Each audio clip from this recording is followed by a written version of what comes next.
everybody, and good morning to the candidates. Appreciate you all being here. As a reminder, if you have not yet silenced your phone, please do so. That will help us to proceed uninhibited. Candidates, we're going to work down from Francesca Hong to Sara here. So there are 5 questions. Francesca will get a chance to answer that question first, and then we'll move this direction. So everybody will have a chance to answer the question first through. You will find that both Tom and Nancy are persistent but very friendly with signage here, and hopefully that will help us stay on time. So our first question from the Columbia County Dems today. Oh, and by the way, the microphone is very good, wireless, and can move around. So our first question today really is an opportunity for the candidates to introduce themselves even beyond what Ann already did. Please tell us a little bit about yourself, your background, and what motivated you to run for office. Thank you so much, Mark, and thank you to all of the Columbia County Democrats and those who have been volunteering, taking action, and building resistance in these times. I'm State Representative Francesca Hong, and it's an honor to be able to run for governor. For me, and I have to say thank you for the bio because that was extensive and unexpected. I think I root myself in my service industry experience. It is where I learned to foster the type of leadership that fosters leadership in others. And that's collaboration and putting the team first is the type of leadership that I believe in. In the last 5 years, I've served as the state representative for the 76th Assembly District. And what I've learned is that when you cannot change the policy, you build on changing the culture and you organize. I'm proud to be a community organizer, and it's how I've been able to move folks to learn more about the issues that impact them the most when it comes to the state legislature, that it's the legislature that holds the purse strings, and then it's the government that is closest to you that will impact you first. I ran for governor because I believe that we are in a movement moment, and movements require somebody who will push people to be a part of change and demands an organizer, a relatable candidate, and someone who will always not only be fighting for you, but fighting alongside you. I believe in economic justice for all. I believe in freedom for all. And right now, especially, it is critical that we have an executive that is willing to wield the full extent and power of that office and collaborate with the legislature in order to get things done. I'm looking forward to the discussion, and thank you all so much again for being here.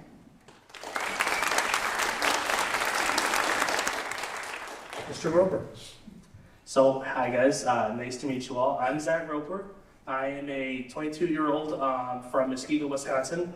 I'm currently in college, shocker to everyone here. I am almost done with school. I graduated in May, so yay. I'm graduating in political science with an emphasis on constitutional studies. But most of all, I'm running for governor because I'm not the traditional candidate. I'm not the type of person people see running for governor in any other state in the United States. Well, except maybe in Vermont. But I'm the type of candidate that wants to reshape the state. I want to make sure it works for everyone and not just a select few. For far too long, people have been telling me, and not asking me, but that the state is not going in the right direction and we need better leadership, better support to make it go the right way and for the future. I ran for state assembly in District 84 in 2024. Unfortunately, I did lose to Representative Chuck Wickers, but I did get 4,000 Republican votes from him because I knocked on doors, I asked people for their views, I gave straight answers. I'm not trying to hide anything, and I think that's what we need in government. I'm Zach Roper, and I'm running for governor. Thank you. Thank you, Mr. Barnes. Yes, thank you all so much. I'm Mandela Barnes, former Lieutenant Governor, running to become the next governor of the state of Wisconsin. And this campaign is based on my life experience. My entire time in state government has been based on my life experience. Now, I was born in the most challenged community in this entire state, one of the most challenged communities in the entire country. But it wasn't always that way. Now, my grandfather moved to Milwaukee after his service in the Navy during World War II. He moved to Milwaukee and he got a union job as a steelworker. He essentially walked in the factory one day, walked out 35, 40 years later. He was able to retire with relative comfort and dignity, but most importantly, he created a middle-class foundation. And that foundation was solid enough for me to be on stage here today talking to you all. Now, unfortunately, that factory where he worked, the factory where my dad worked, they don't exist anymore. And it's not as if people just got tired of working. It's because of corporate greed. It's because executives decided that they could save a few more bucks or earn a few more bucks by sending our good-paying Wisconsin jobs overseas. And our communities have not stopped paying the price for that corporate greed. And that story exists all across the state of Wisconsin. I remember being in the assembly when I would travel to other parts of Wisconsin. They said, well, what do you talk about when you go up north? I said, well, I talk about the same exact things that I talk about in Milwaukee because we are all experiencing life the same way. And in an absence of those factories that created a solid middle class, in that absence, in that void, we saw hopelessness, we saw despair, we saw poverty, and ultimately crime and addiction, things that made it very difficult for people to get ahead. And while those corporate CEOs made out like fat cats, all of us are still dealing with the challenges of a $7.25 minimum wage, of a paycheck-to-paycheck economy, of so much despair in healthcare, defunding of public education. And these are all the reasons why I am in this race right now, because these are problems that we have to solve immediately. Thank you.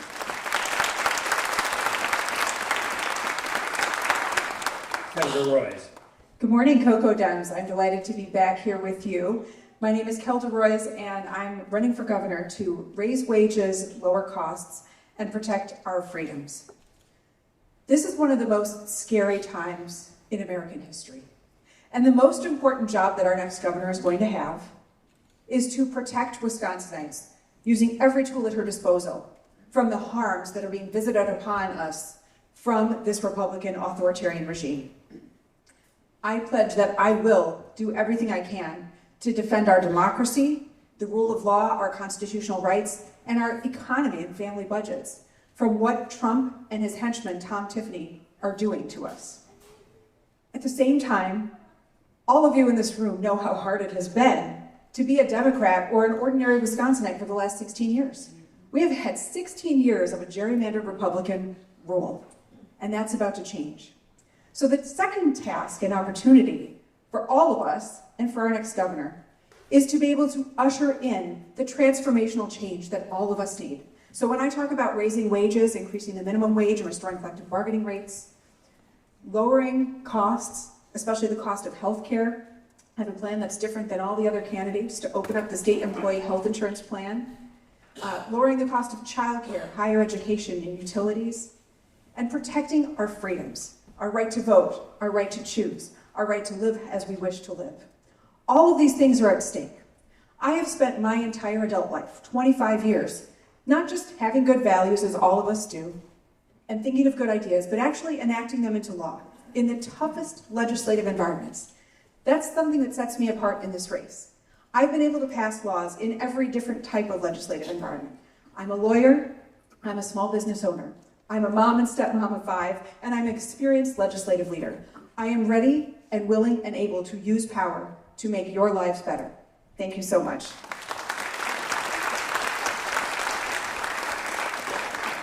County Executive Crowley.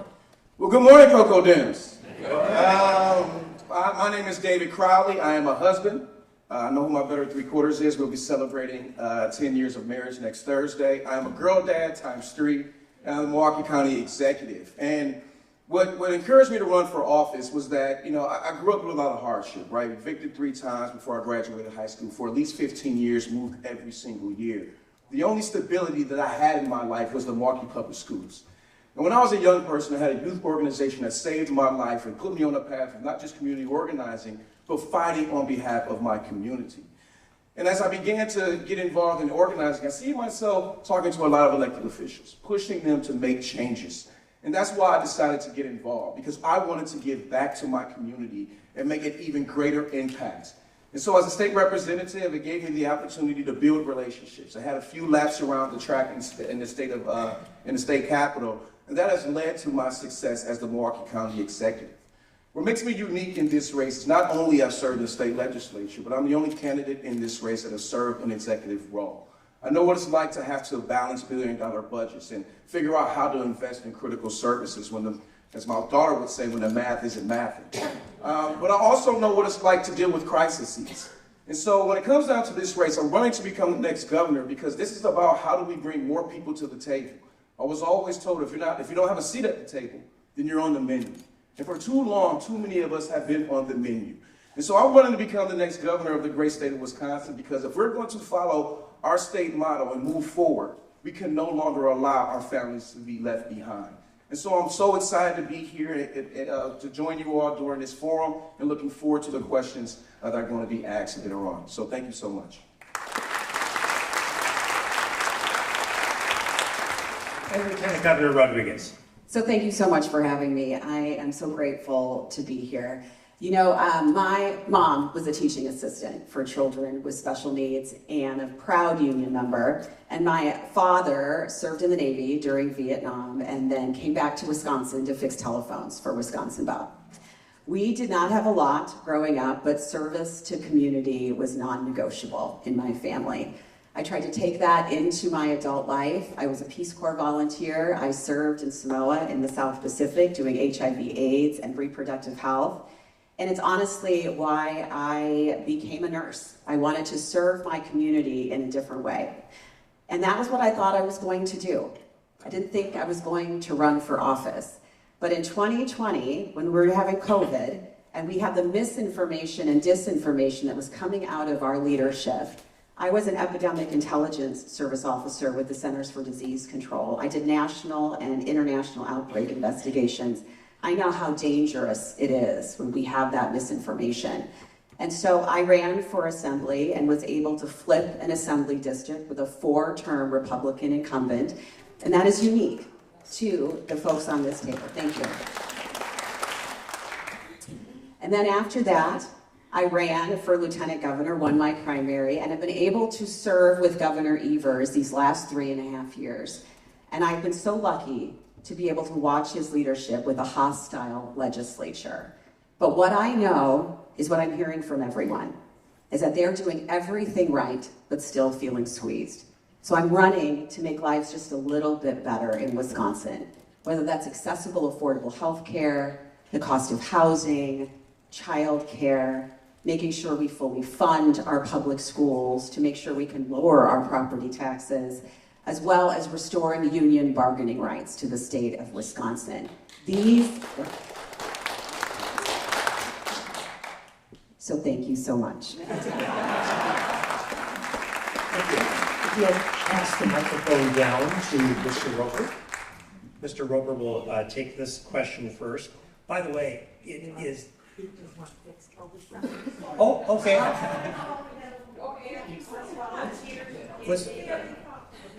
There we go.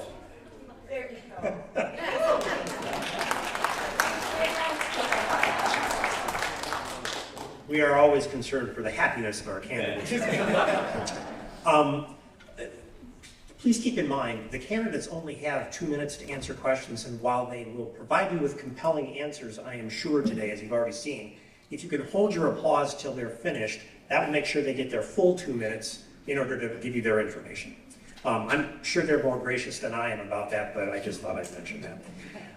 So the next question, you've all actually kind of addressed a little bit here, thinking about the top issues that face Wisconsin right now, maybe pick 1 or 2, that you could please outline specific policies or proposals that you would implement to address those key issues facing Wisconsin. Mr. Roper. Yeah, so my mom has been a teacher for 37 years.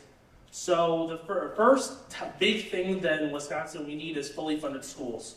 Our schools have been not fully funded and have been held hostage by the Republican legislature for far, far too long. And it's time that we unlock the full true potential of our schools.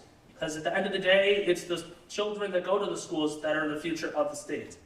So the plans that I have in place is to take around 20% of the state budget surplus that we have and give it to the schools as they need it. There's going to be a giant, I shouldn't say a giant pot, but it's going to be in a way that, we see, people can see what they're doing, using it for, what's it going to be used towards. It's not just going to be a giant free-for-all and have spending cuts and all that stuff. We're not going to do that. The second thing is the economic relief impact that we have in Wisconsin. Too many people are struggling day to day to get by, and they're working as hard as they possibly can, and it's just not enough for people. So again, I'm going to go back to the state surplus. I'm going to grab another 20% of that and add it to a tax reduction, so you guys would get around $1,000 per person back.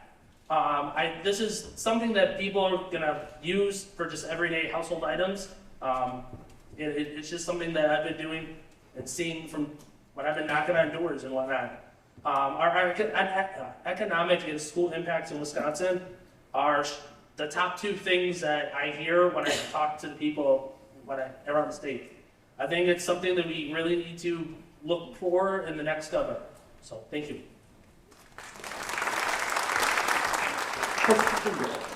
Clarification of the question one more time. Yes, of course. So looking at top issues that face the state of Wisconsin right now, would you please outline us the specific policies or proposals that you would push to address those issues? Absolutely. So it all revolves around affordability. Everybody's feeling the pinch, excuse me. Everybody's getting punched, basically. And it's by so many different industries, and it's healthcare, it's utilities, it's housing, it's groceries, you name it, and we have outlined a plan for each of those issue areas. The first is healthcare, and I've made it a day one priority to expand Badger Care here in Wisconsin, because we are one of 10 states that has yet to expand our Medicaid program under the Affordable Care Act. Also, with Congress failing to extend the Affordable Care Act tax credits, people are paying so much more on health insurance premiums. I tell the story about a guy I met in Cadott who got a letter informing him that his health insurance premium was going to go from $275 to over $1,600 per month. And not enough people gasped, because you all know somebody or have personally seen that same kind of letter. These stories are told over and over again in the state. And that's why the expansion plus a public option is of immediate concern of incoming administration. Also, with utilities, we're taking on the big utility monopolies, and we're not going to be afraid of it. Because it is a shame that since 2020, utility costs, especially with We Energy specifically, have increased 50%. And their CEO went from making $4 million to $12 million. We are financing lifestyles of the most wealthy individuals in this country, and it is a shame. It has to stop. For grocery stores, we have seen a closure of a number of those on the north side of Milwaukee in particular. And it is a shame that you can have a food desert in a state that produces as much food as Wisconsin.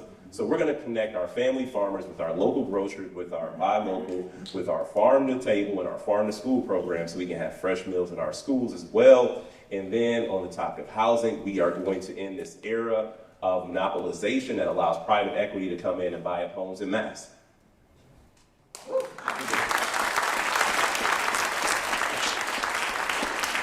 The single most important thing that our next governor must do for the future of the state is to fully fund public education. For 30 years, our kids have been put last by Republicans as they have defunded public schools, attacked teachers, swept away collective bargaining rights, and made it very, very difficult and divisive for our schools to keep the lights on. There's a reason your property tax bills are so high. And it's not because your teachers have gotten a raise, because they haven't in 16 years. And we see it every day. I see it in my kids, how the opportunities I had as a little girl north of Highway 29 and later in Madison, my kids today don't have, even though they go to one of the best public schools in the state. It's not acceptable to me. Every single kid, no matter who you are or where you're from, deserves the freedom to thrive in the state, and that starts with fully funding public education. And I also include early childhood education, because the cost of childcare is crazy. I'm one of the few legislators that actually has a kid in daycare, so I can speak to that personally. And higher education. These are fundamentals to giving people the opportunity to live a good life. The other thing we have to tackle if we want to fully fund public schools is not just to put more state money in so that your property taxes can go down, although we have to do that. It's also to bring the private voucher scheme to a responsible end. And I am the only candidate that has a plan to do just that, and it's something I've been fighting for since my very first day in the Assembly in 2009. These are unaccountable, untransparent, discriminatory organizations that take our public tax dollars directly out of your public schools and put it into the pockets of privateers, and it must stop. So public education will be my #1 priority as your governor. And as the only candidate with the deep knowledge of the state budget that comes from serving on the Joint Finance Committee, I know where the Republicans are hiding our money, and I know where it needs to go. I want to see us spending more on the universities of Wisconsin than we do on prisons to incarcerate people. And when we do that, we will have a state where everyone can thrive.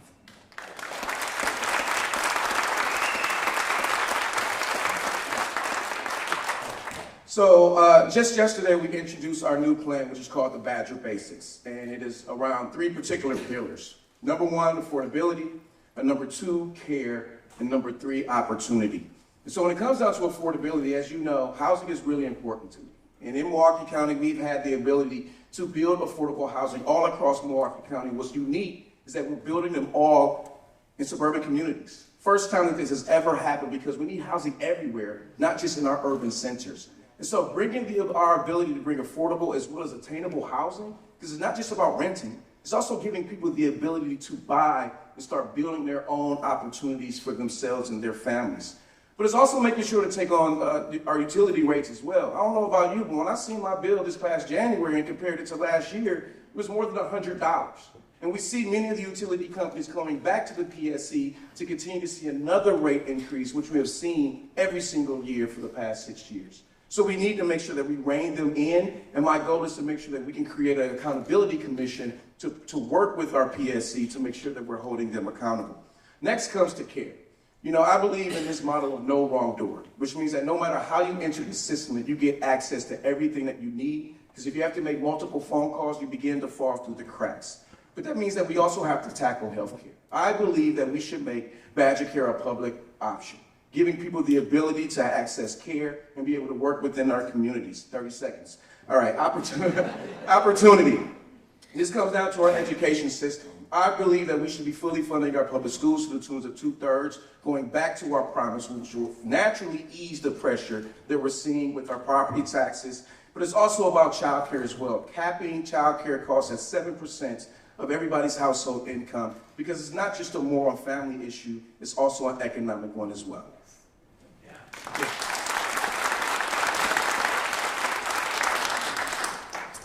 So what I think we're going to have to do is prioritize affordability for families within Wisconsin, and that's what I'm going to be laser focused on. And the 3 areas that I just want to mention here today in terms of policy are healthcare, housing, and childcare. And we've been able to put out our plans, specific plans on those policies, so please look at my website if you want any more details. But in terms of healthcare, I'm the only one on this stage that has so much experience knowing what levers we can pull to actually reduce costs. And so my plan is to have a public option on the exchange, modeled after Colorado's model, which is actually requiring premiums to go down 5% every single year with some price transparency within that model. Secondly, we do need to expand Medicaid here in Wisconsin. We know that it's going to cost a bit more to be able to do that now, but it is the right thing to do to make sure we can cover more people. Third, we need to make sure we have rural health stabilization funds. We know that the cuts that are coming after the midterms are going to hit our rural spaces way more than our urban and suburban spaces. In terms of housing, we know that the average age for a first-time home buyer is 40 years old, which means we are not making houses that young families can afford. We have got to make sure we prioritize home ownership. We are making starter homes again, or we will continue to be in this affordability spiral. And in terms of childcare, I put out my plan very specifically that it should be, that's what the federal government says, no more than 7% of your income. And what that means is average costs within Wisconsin, you would have to make about $185,000 a year to afford 1 child in childcare, much less 2. So we're going to treat it like the infrastructure that it is, and we are going to make sure that families are able to put those dollars back into their pocket. Thank you. Thank you very much. Representative Hong. It's critical that we establish permanent affordability because we cannot afford to come back to these times. When it comes to childcare, we can enact universal childcare, ensure that our families who are making up to 400% of the federal poverty limit is eligible for fully funded childcare. We have to increase our subsidies for providers to ensure that they have the ability to increase wages, put those costs into renovating their childcare centers and keeping the doors open. And we have to increase wages for our care workers, especially those who are in long-term care, taking care of our disability community. It is critical that not only do we increase wages, but that they have eligibility for benefits. And that healthcare benefit is going to come with, yes, increasing Badger Care, investing in a robust public option. We're making sure that we're investing in programs like basic health plans to make sure that we are increasing eligibility. When it comes to the utilities, I have introduced the 2% rate cap legislation to ensure that the Public Service Commission has a way, has a grant fund to make sure that nobody's monthly salary is going towards more than 2% of their utility costs. With housing, we have to focus on tenant rights. And then for our public schools, it is, we have a constitutional obligation to fund our public schools. And one of the most important things that we have to do is increase special education up to 90%. And folks are feeling an existential crisis. We are waking up wondering what is the next fresh hell that is going to come today from this administration. And in order to combat that, we have to build people power. We have to organize. Our campaign is bringing in new people to engage in organizing, to believe in their governments again. Over 3,000 volunteers who have signed up and counting. We have to make sure we have to build the movement to combat what is happening at the federal government.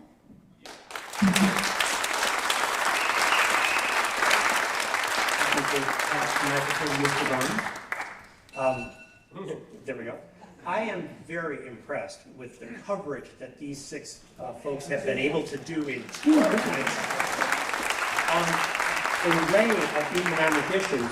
I'm going to ask you to take your focus towards local government now for just a moment. Over the years, the state has mandated that local governments pay more for more services without providing funding for that. And also limiting local government's ability to raise funds for essential services like roads and other services, municipal services. Could you please talk a little bit about how you would help balance that for local municipalities? Yeah, absolutely. So in the conversation about local government, we have to include schools and school districts. It was mentioned that the state has abdicated its responsibility to provide 2/3 funding for our public schools. I'm sure you all got sticker shock when you opened up your property tax bills. I had a conversation with a supporter who told me that he got his property tax bill, but it was around Christmas and he didn't open it up because he didn't want to turn to the Grinch. And we have to deal with this because Republicans in the legislature have forgotten about our children. They have disregarded our future, and they have done the same thing when it comes to local government funding. Now, the fact is, so many municipalities across Wisconsin are trapped into a failed funding formula. I know some local government leaders here who totally understand what I'm talking about, who know that they are sending more and more to Madison, but less and less is coming back to help provide essential services. Again, another effort by Republicans in the legislature to hamstring our local leaders that ultimately puts some of our larger or more diverse populations at a disadvantage. This is very clinical. They are very deliberate about the way that they are doing that so that they can then point the fingers at local leaders who may not be Democrats, but are at least aligned with Democrats in ideology and point the finger and say, oh, well, they're doing a bad job there. Oh my God, I can't believe they're letting those cities fail. We can never let them get in control when it is ultimately on their shoulders and when it is ultimately their fault that our communities don't have the resources. So when they say, oh, Democrats have let it all go to hell, no, it's Republicans. Let's be very clear about that, because they are who control the purse strings. And the fact that our schools don't see the funding that they need, it leaves our students at a critical disadvantage. And so often it is all tied in together because these students who are in the most challenged schools and school districts, not having the resources, before and after school is ultimately what impacts their learning. It is a vicious cycle that Republicans have us trapped in. And that's why this election cycle is so important, not just for the governor, but for the Assembly and Senate.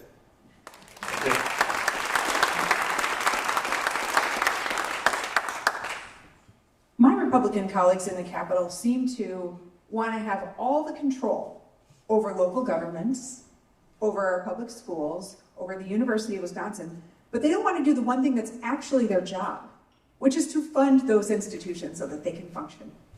As governor, restoring local control, the idea of home rule, which is in our Constitution, is going to be one of my core priorities. Because I believe that people like Mayor Groves-Lloyd, Mayor Fine, deserve the chance to make decisions to benefit their communities. And local control means policy, like being able to institute protections for tenants, or minimum wage laws, or housing policy to make more affordable housing. But it also means the ability to raise the revenue and spend that money how you wish. The legislature wants to have it both ways, the Republicans in the legislature. They want to prevent you from raising revenue and then tell you what you have to do.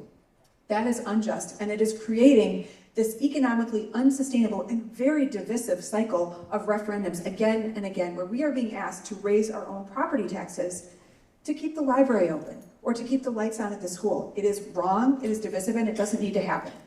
Whenever you hear a politician bragging about the surplus in Wisconsin, I want you to remind them that that is money that has been stolen from our children and our local governments. It ain't a surplus if you aren't paying your bills.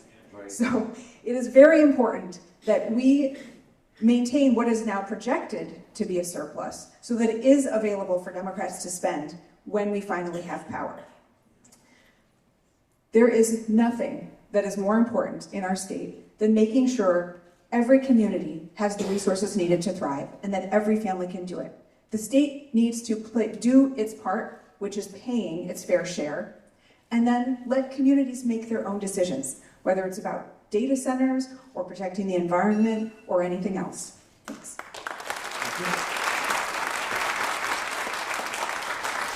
I really appreciate this question because this has been my life for the past 6 years. You know, especially as counties, we are extensions of the state, yet they give us all these state mandated services, yet they don't give us the necessary resources to carry out these services.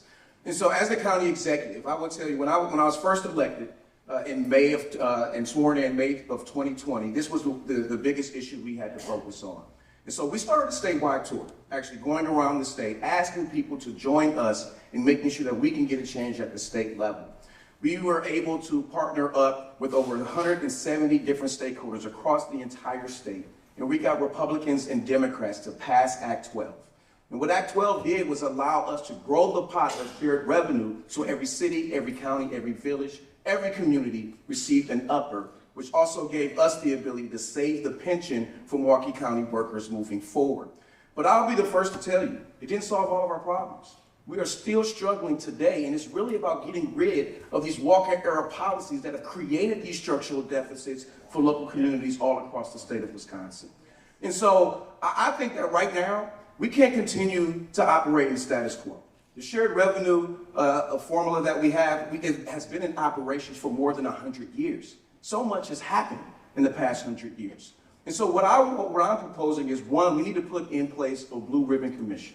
The last time we took a holistic view of how we tax and spend was when Tommy Thompson was first elected as governor in 1984, right? And so we should be bringing local elected officials, labor, business people, academics to the table, and let's have a robust discussion out in the public. Let's learn what other communities have done across the country. What can we adopt here in the state of Wisconsin? Because so much has changed with our economy. And so much needs to change moving forward to make sure not just our local units of government, but all of our school districts have the ability to pay for the things that they need most.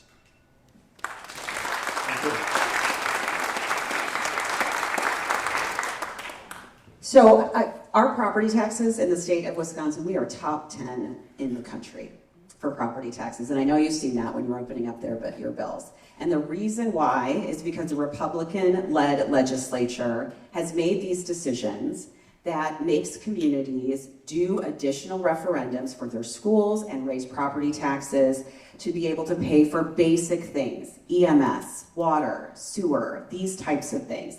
The things that make communities livable, libraries, making sure you've got a community pool that's open in the summer. It is a very regressive way to pay for our schools and to pay for our communities. And so we actually do need to lower property taxes. It's not just about unhandcuffing the communities to be able to raise them to pay for services, but we've got to lower it. I was in Dane County and I was speaking to a woman. She was in her late 60s. She worked every day of her life. She had a paid off house and she was looking at having to leave her home because she could not afford the property taxes. That is wrong, and we have to make sure that we are addressing this in a more comprehensive way. So looking at the formula of how we actually fund communities is going to be a priority of mine. I told you I live in Waukesha County, not exactly a bastion of liberalism, right? But I will tell you, when I represented that place, the county executive, oftentimes the mayors who were conservative, some of them actually voted to put these types of things into place, know that this formula is broken. Every single one of them. So we are going to have to go back and look at this again to make sure that we can fund our communities and municipalities appropriately. Thank you.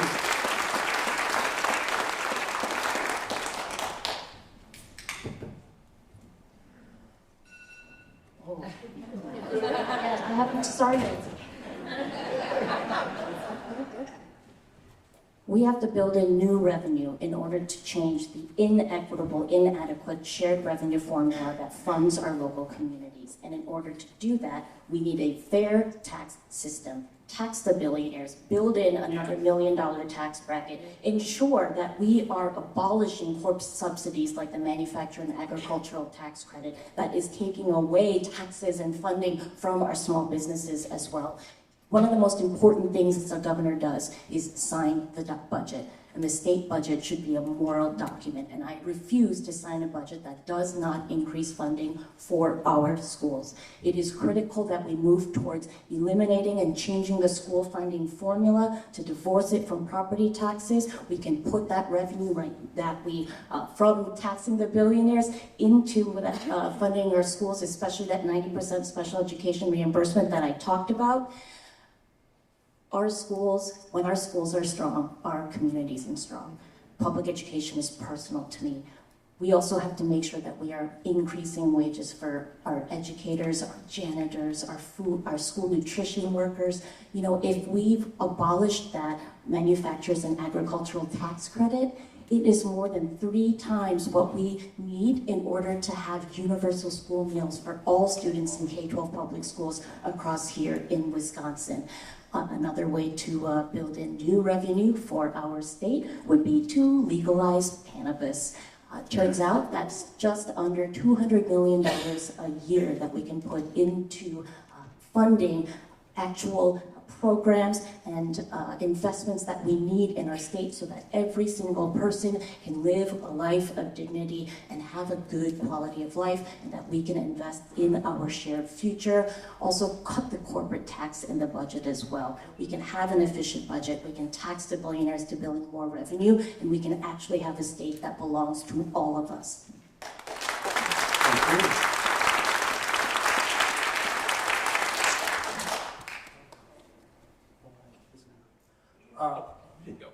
Yeah, right. No, but it's all good. All good. That's okay, I was losing track too, actually. So, at the end of election night on Tuesday, the biggest thing that I like to do is to see what's going on with the referendums. And the number one thing that I saw with all referendums, if it came for schools or normal city funding, for simple things like roads or collapsing buildings, they did not get passed.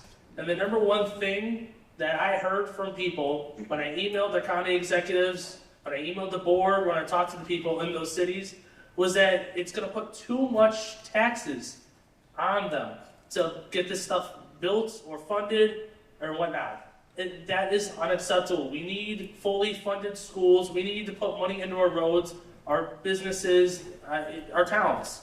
So what I would do if I'm governor is I would take a 5 to 10% tax levy back onto the state, away from the counties, to take the burden off the towns and counties and let them have a little bit more money to work with or whatnot. This is going to help people be able to allocate money to more schools, more businesses.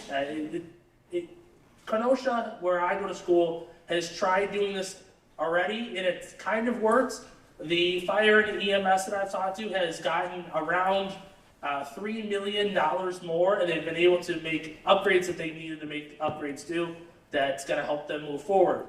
I want to see more towns and counties go forward on this plan. I feel like it's going to do well in Wisconsin. So at the end of the day, my main goal is to have more money in you guys' pockets, less money that you guys have to spend on your houses and taxes, and that way all of our towns can be better. Thank you.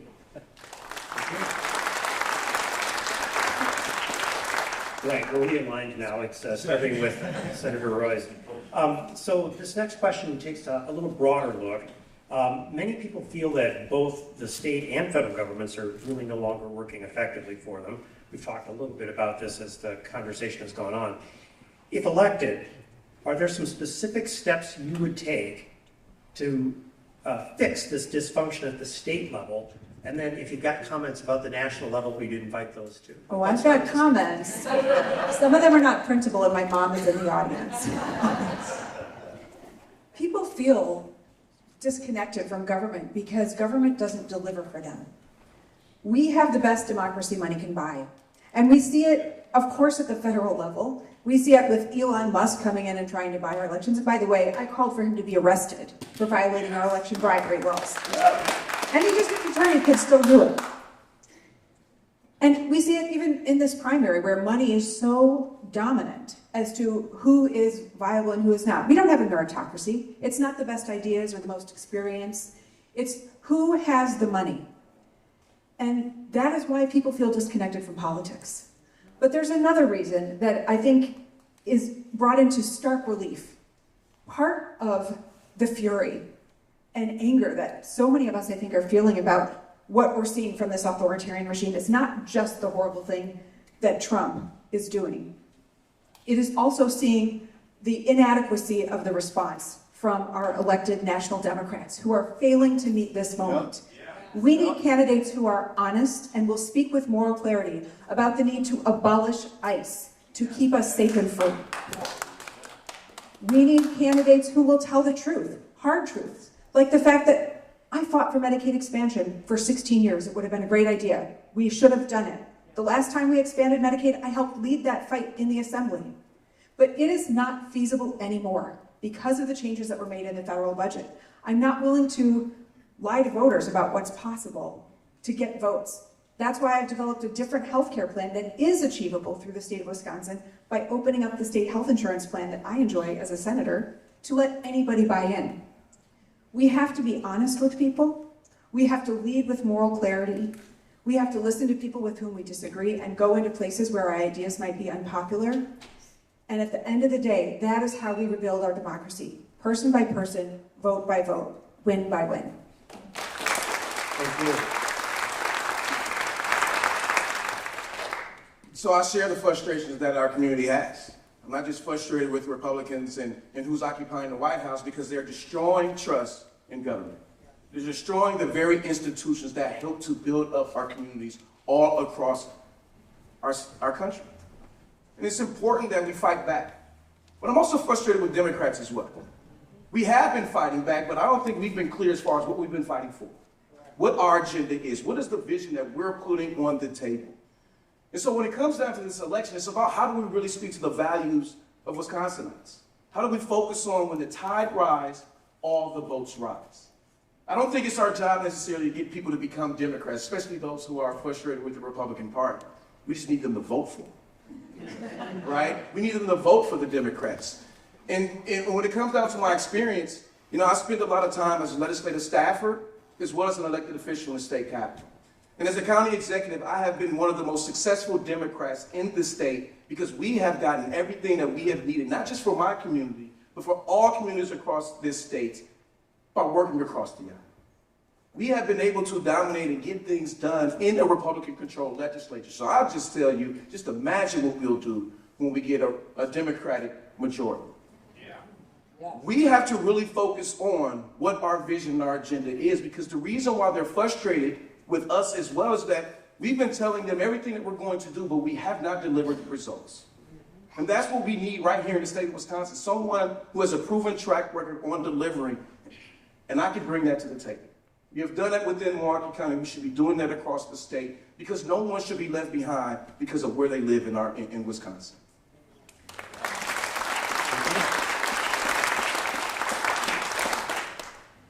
So if you look at the popularity of the Democratic Party, it's actually worse than the Republican Party right now. And that's because we are all frustrated with what's going on nationally, and we are frustrated with what's going on at the state level. And we need to show a different pathway forward. Look, we have such an opportunity, a once-in-a-lifetime opportunity to have a trifecta. We've got to flip 2 seats in the Senate. We've got to flip 5 in the Assembly. 4 of those were within a percentage point Trump was on the ballot. We've got a 5% swing, and we've got a trifecta that we have not seen in almost 20 years. And we're seeing more here, and we're seeing more nationally. But here's the thing. We've only got 2 years. 2 years to make a demonstrable difference in people's lives. 2 years to show what it looks like when Democrats govern. Because if we don't actually do what we said we were going to do, then why does it matter?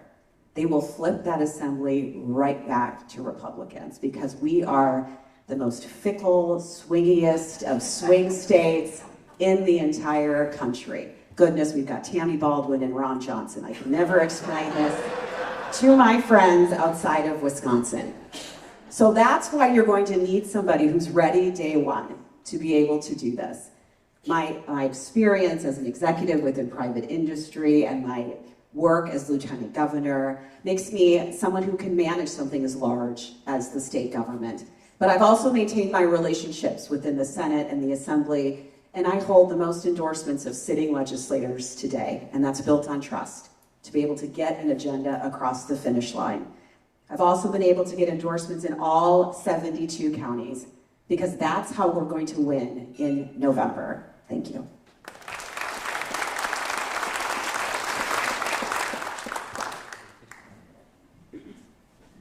Fickle indeed. I said the other day that our politics are as manic as our weather.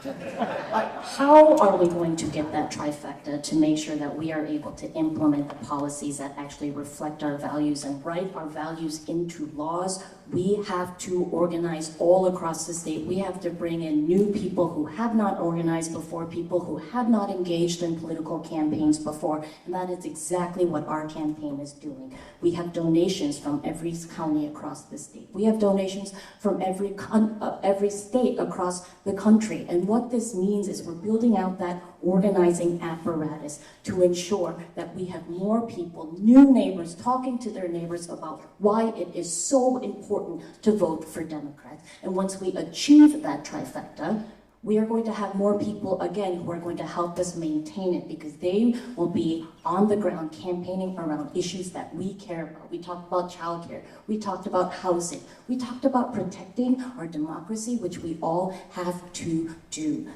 Here's the thing, when we have more organizers on the ground and we have more neighbors talking to neighbors, neighbor by neighbor, block by block, community by community, we are going to continue to build community defense, community safety, which is what we need in order to fight rogue agencies like ICE that need to be abolished. It is how we are going to have an executive, a legislature that will continue to work with the people to fight back. When you have a lawless government with the Trump regime, you have to have your legislators and elected officials fighting alongside the people, and that is exactly what I plan to do. Thank you.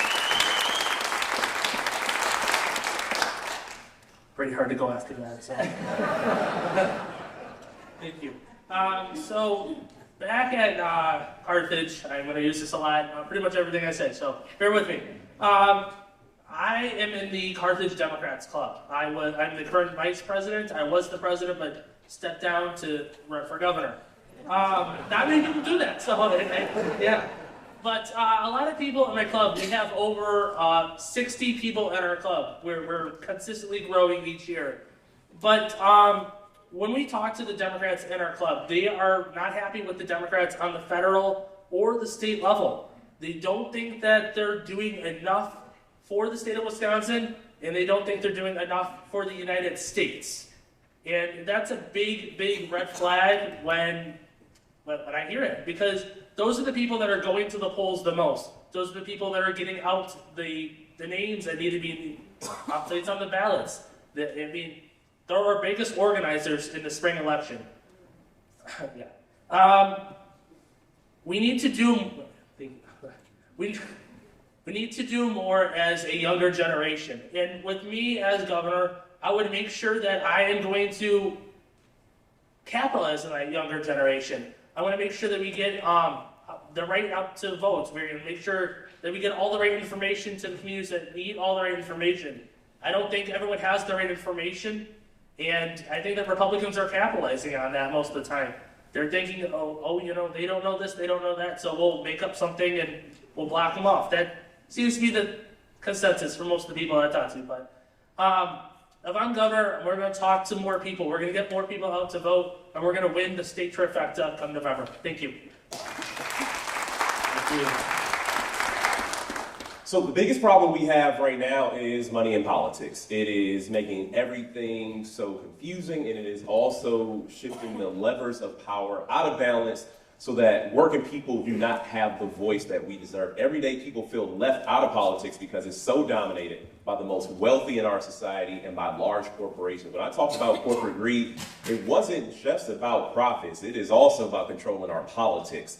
And all of us, as I said before, are paying the price. We are seeing impacts on our air and water quality, our environment as a whole. We are seeing the impacts on our schools with money being taken out of our public school system and transferred to private unaccountable vouchers.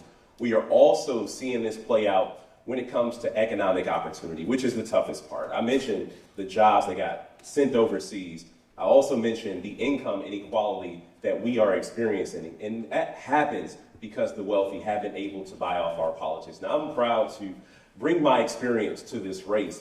I can say with full confidence, I've been the most active lieutenant governor in my lifetime, and that is because I have worked with my friends in the legislature. I have kept my relationship strong as well, whether they've been Democrats or Republicans. Now, Republicans know exactly where I stand, and we have to hold firm on that. We have to hold them accountable because the people they represent actually subscribe to our issues. It's because these gerrymandered maps that have allowed them to stay in power while disregarding the will of the people. So we have to get big money out of politics. We have to tax the wealthiest, and we have to have better maps that truly reflect the political makeup of the state of Wisconsin so that the will of the people can actually be realized. In the governor's conference room, on the ceiling, says the will of the people is the law of the land. We have not experienced that for some time. However, come January 2027, if I take the oath of office, the will of the people will absolutely be the law of the land every single day. Thank you. Now, I just want to take a moment here, let the candidates breathe a little because they've been doing really hard work here, really good. And say that we have one more question from the Columbia County Dems, which I'll ask in just a minute. Then we're going to take a short break. 10, 15 minutes, refresh your cups of coffee, don't bring food in, of course, as JoEllen told you. And then we're going to take questions from the audience. So our last question in this first part of the forum here is really just a chance for you to give us a kind of a wrap-up statement, something that you want or some things that you want the audience here to remember about yourself and your candidacy. Absolutely. So first and foremost, I want to say thank you for joining us again. I know we're going to have a second portion of this, but you know, when I think about this race, every candidate up here has to be able to check three particular boxes. One, can they bring out voters in the city of Milwaukee? Can they perform in the suburbs? And can they connect with rural communities? And I think many of the individuals here that can hit on one or two of those boxes, and I believe that I'm the only one that can hit on all three. When it comes down to the city of Milwaukee and suburban communities, when I won my re-election in 2024, I won with 85% of the vote, right? And that wasn't just the city of Milwaukee. We won every suburban community in Milwaukee County. And it just wasn't Democrats. It was also the Republicans and independents. And quite frankly, the Republican Party, they fear me most when it comes down to this August election, because those independents and Republicans who are exhausted by MAGA, they'll vote for me because they've done it twice already. And so when we think about this election, it's not just about who can win this election, it's about who can actually bring results.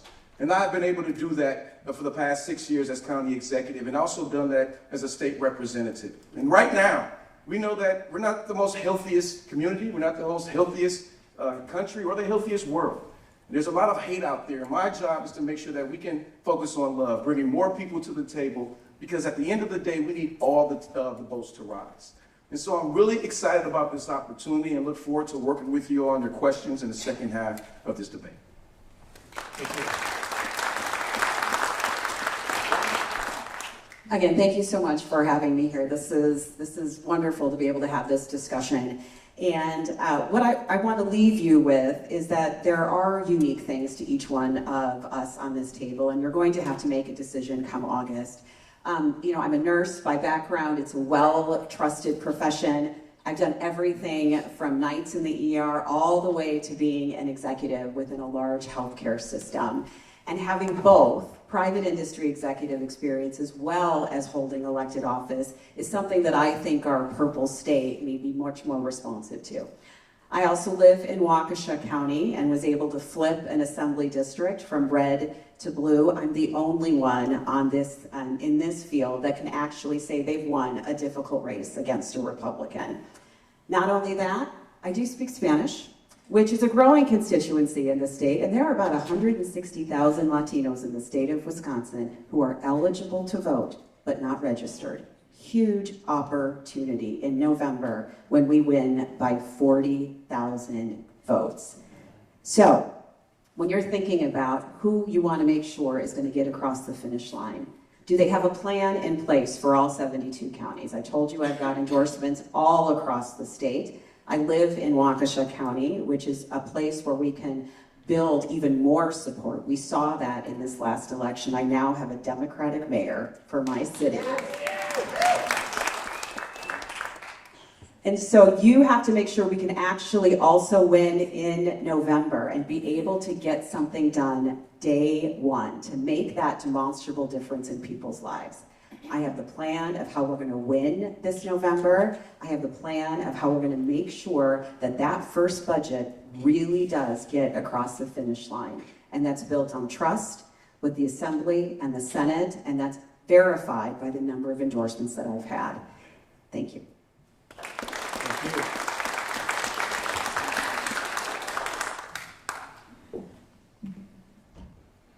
I love alliteration. If you Google me and what I said to the Tavern League, you will see that.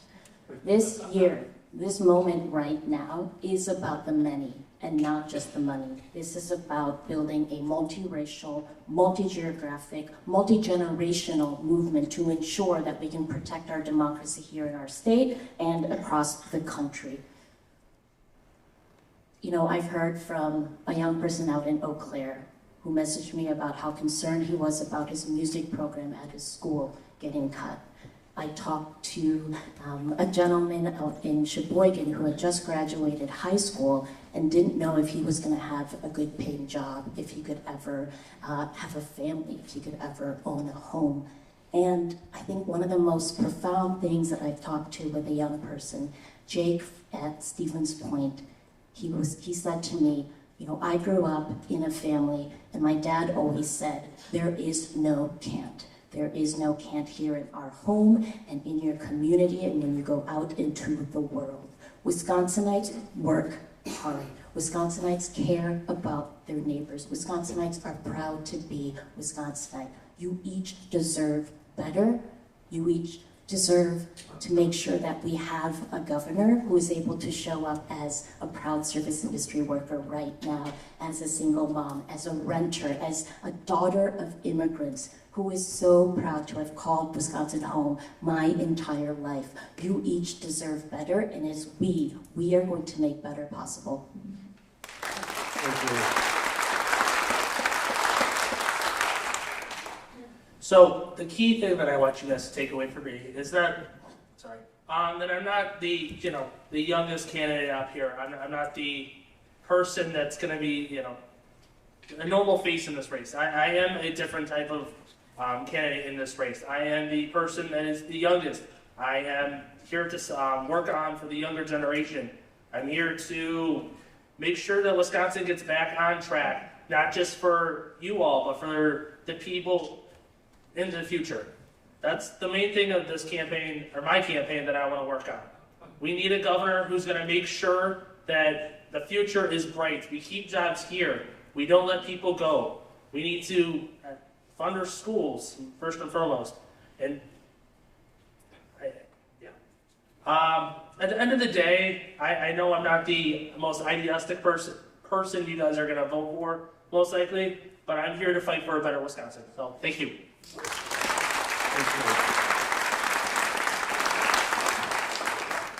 So I'll say in 2022, I had the closest Senate race in the state in over 100 years. It was the closest challenge to any incumbent in the entire country, all while having the absolute most money spent against me in the entire country as well.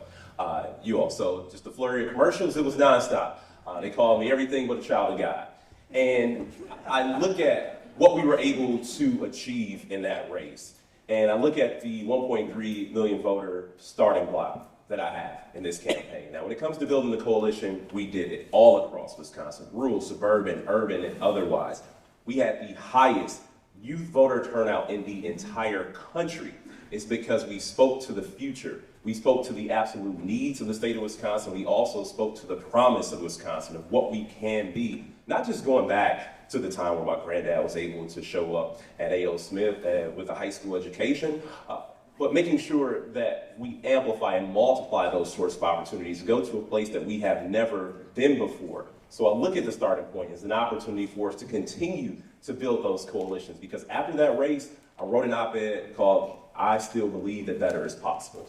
And it's something that I carried with me all throughout that campaign, my race for lieutenant governor, and it's something that kept me motivated and got me back into organizing work in my time since I've been out of office, raising money to help candidates up and down the ballot, and also providing support and resources to programs that ultimately increase voter participation that resulted in Milwaukee having the highest voter turnout of the top 50 cities in the entire country. That is the work that I've been up to, and that is how this campaign is going to be run.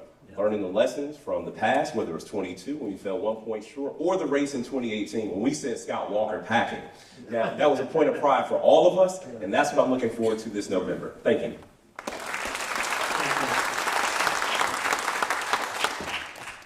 Politics is a team sport, and all of us in this room know that. And that's why I have devoted my entire adult life, and in fact, even starting as a teenager, to building democratic power and passing progressive policies in this state, the purplest of swing states. One of the most pernicious things that Walker did was he divided us. He divided and conquered. And as somebody who spent my early years north of Highway 29 in rural Wisconsin, literally I had a pet goat, and has represented rural, suburban, and urban communities all over Dane County as a legislator, I am very proud of my progressive democratic values.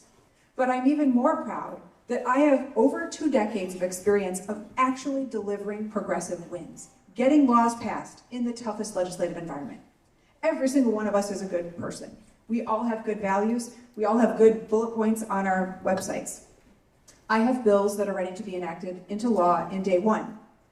I have 2 decades, more than 2 decades of experience actually passing progressive laws. In fact, our newly elected Supreme Court Justice, Chris Taylor, and I, almost 20 years ago now, passed the first pro-choice law in a generation through an anti-choice Republican-controlled assembly. Whether you're talking about criminal justice reform, protecting our kids from dangerous chemicals, expanding access to healthcare, and particularly rural healthcare, I have been able to work across the aisle time and again to deliver important progressive wins. And that's something that no one else running for governor, including Tom Tiffany, can say. The most important thing that we need in our next governor is somebody who can win the primary and the general, and somebody who will seize this once-in-a-generation opportunity to actually govern and get things done. If you look at all the candidates, I think it was clear that I am the one that has the track record of being able to do that throughout my whole career. So I want to ask for your vote now on August 11th and again on November 3rd. Thanks. Thank you. A round of applause for all six.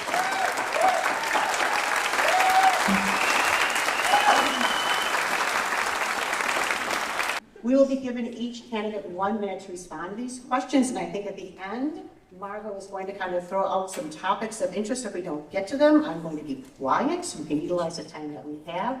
But thank you again, and please don't hesitate to get involved. Every bit matters.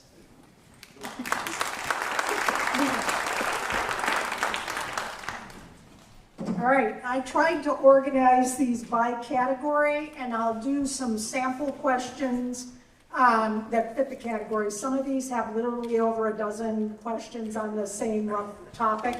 So I'm gonna kind of group them together.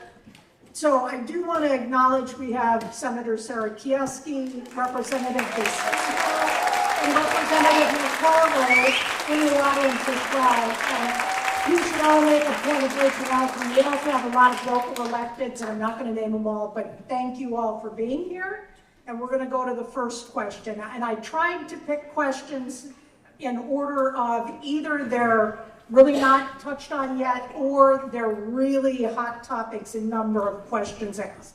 So first question, and I'll read a couple of these from here, but the Republicans will throw a lot of money at the governor's race. This is a crowded primary. Can you tell us about your individual campaign, money, volunteers, outreach, messaging? And then along the same lines, all of the candidates would be a good governor. However, how can you defeat Tiffany? And then another one, speak to us as if we were 18-year-olds and want to engage in the campaign. How can you be involved? So All of that in 1 minute? all of it in 1 minute. So pick and choose how you want to do it. And it's 1 minute, right? Oh, dear Lord. Okay. Speed. Okay. All right. Well, we have a campaign that's already set up. We've got an entire 72 county strategy to be able to win against Tom Tiffany. You've heard this from me. I've got endorsements in all 72 counties. We also have regional teams that are already reaching out to primary voters as well as other folks. So I have a 19-year-old son, and I turned 50 last year. I'm Gen X, the last feral generation, right? And so I hate social media with the heat of 1,000 suns. But this is why I have young people on my team who can help me do these things and who are able to bring their talents into the team. So if you are young and savvy and tech and don't mind working with an awkward 50-year-old, please come and join us and volunteer. But this is how we are going to get this done. We are going to have a 72 county strategy. We are going to have to go to every corner of the state, no matter how small, no matter how red. Thank you.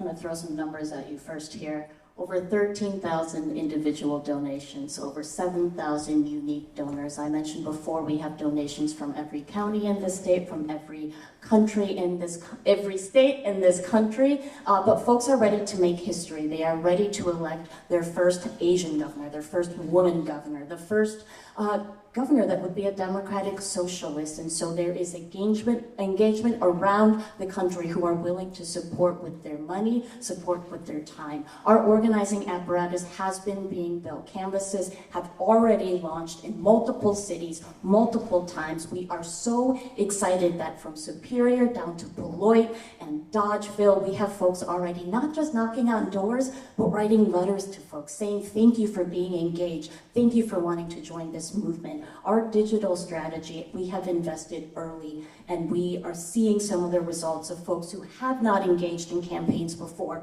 ready to engage in ours. And I encourage you all to go to francescahong.com, join our movement, tell your friends. Thank you again for having us.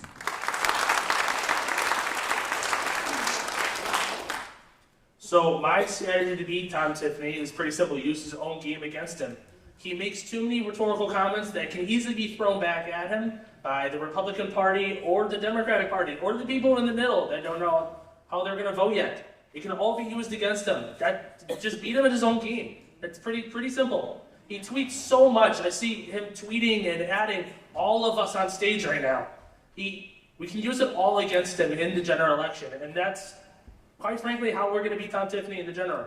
To make people come out and vote and come out and support me, I've had people from every single county in Wisconsin reach out to me at some point.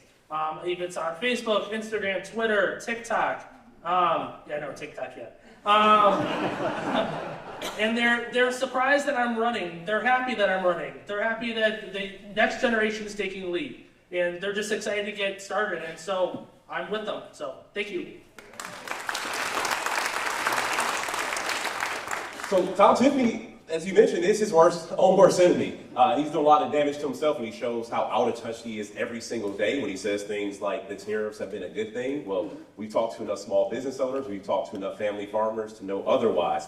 And the thing about this race is, not my first time around the block. I don't feel as if I'm visiting anywhere in Wisconsin anymore because we've been everywhere so many times. And now with this opportunity to be able to reconnect with the people who have powered any other campaign that I've been a part of is what gives me a lot of optimism for November. And I can tell you those coalitions we built in 2018, the coalitions we built in 2022 still exist. They still stand. In fact, they have helped power other campaigns since then. And in terms of fundraising, I'm very proud of where we are right now, and also very proud of the fact that I raised more money than any person in this state without taking a dime of corporate PAC money. And that was over 130,000 individual contributions last cycle. And that donor base is still active and ready to take us over the top this November.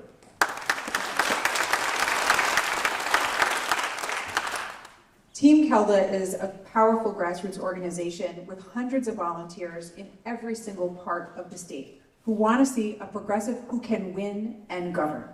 It is also built specifically to go straight through to the general election so that we can prosecute the case against Tom Tiffany. That's why I haven't just been talking to Democrats in this campaign or throughout my career. It's how I've been able to get bipartisan wins. I spent my early 20s going on Christian radio and Fox News to talk about abortion. I was just on a conservative right-wing podcast last week. I actually confronted Tom Tiffany this week about Trump's erratic and dangerous rhetoric, and he had no answer.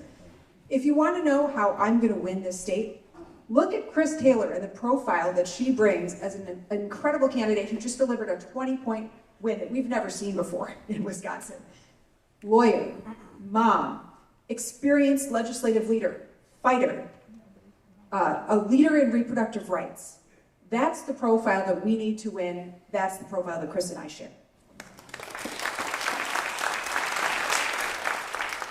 You know, having a fresh 18-year-old, I know that it's extremely important to get our young people involved. And we have to make sure they do that. But even those who are not even voting age, they may not be able to vote, but they still have a voice to help influence our elections and influence the policies that we continue to move forward. And so we have to make sure that we're organizing and engaging our young people, because I know people like to say that they're the future. I think that's a lie. They are our now leaders. So let's be very clear about that. When it comes to fundraising, we were the top fundraisers coming into this cycle, and we want to continue that momentum going forward. And when it comes down to beating Tom Tiffany, I'm reminded of a Teddy Roosevelt quote, that no one cares what you know until they know how much you care. And right now, we have lost the ability to build relationships within politics. Most of the time, we agree on everything. It's about how we get there is where we defer. And so it's extremely important that whoever the next candidate is, that they have the ability to build winning coalitions between political parties, between ideology, and between different communities to not just win the governorship, but to make sure that when that pendulum swings for Democrats, it stays stuck for a while. All right, the next topic had the most questions kind of included in it, schools and education. So I'm going to read just a few of these. Last Tuesday, 75 Wisconsin school districts with operational capital referendum on the ballot. While 60% of the referendum passed, nearly every local referendum failed. What would you do as governor to correct the funding for public schools? Then the next one, DPI is considering, or conducting, pardon me, a feasibility study on the use and mission for state schools for deaf and hard of hearing and the blind and visually handicapped. What is your hope and plan for those? And then what are your thoughts on how to keep our schools safer? So kind of any and all of those. 1 minute. 1 minute. We have to set the expectation that strong schools make for strong communities, and the majority of referenda in 2024 passed, and we know that right now as more people are squeezed, the increase in property taxes is a really hard pill to swallow, and it is pitting our communities against one another. We have to fight for 90% special education reimbursement first. Set that as the bar, because that is going to provide flexible funding where we don't have to cut programs because schools are meeting their application to make sure that every student has the resources they need to thrive. For fighting DPI against making cuts and reevaluating with this feasibility study, we have to make sure that we are organizing campaigns and making folks know that we cannot afford to have a study that would take resources away from these schools. And when it comes to making schools safer, it comes with that investment. It comes with making sure that we are prioritizing their mental health and that we are passing common sense gun safety regulations that I plan to do on day one. Background checks, red flag laws, and safe storage.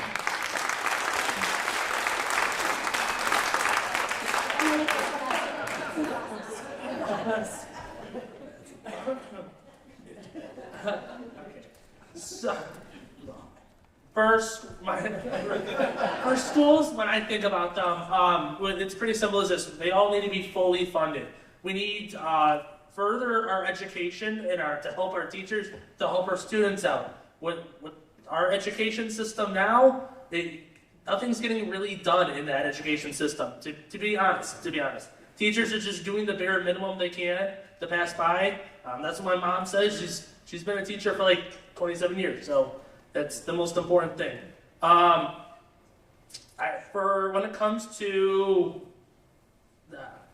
the DPI stuff, what we need to do is better invest in our future with those types of schools and just make sure that the Republicans don't take them out of our hands. Thank you. Well, of course, we have to fully fund our public schools. 2/3 is the minimum. It is the constitutional requirement, but it has yet to be met, again, because of Republicans in the legislature who would rather give our tax money to bail out large corporations and wealthy individuals. And I will say, we should never find ourselves in a situation where we're putting billionaires over our students. But that is not just a Wisconsin problem. It is a problem all across this country. But we can be the state that actually solves it and actually fixes the way that we fund our public schools and takes that burden off of property taxpayers. And I've been a supporter of the community school model, introduced that legislation in the assembly that would make sure that our students have all of their needs met before they actually walk into the door. That means we solve for poverty. That means we solve for homelessness. That means we solve for physical and mental health issues that continue to go unaddressed, and also passing those laws that would promote responsible gun ownership, that would ensure that we have universal background checks, and also those red flag laws that were just talked about to keep our students safe.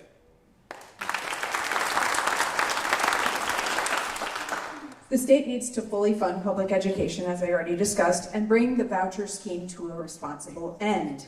We can afford to do this if we restore progressive taxation on the multimillionaires and billionaires that have been getting a free pass, and get rid of corporate tax breaks that don't create any economic opportunities or jobs. Small businesses are what create jobs and economic activities and make vibrant communities, not massive projects like Foxconn. So we have to be very clear about that. Supporting our deaf and blind schools and young people is absolutely urgent given the federal cuts that have come down. This is something we have to do it right away, and it's going to be one of my first priorities as governor because that money needs to go out right away. On school safety, we need our schools to be places where everyone feels they belong. Obviously, I've been a leader and a co-author of every gun safety measure that we've had in the legislature, not just because I care about that, but because I'm a mom, and I know how scary it is to watch your kids go to school every day after the school shooting. We can do better.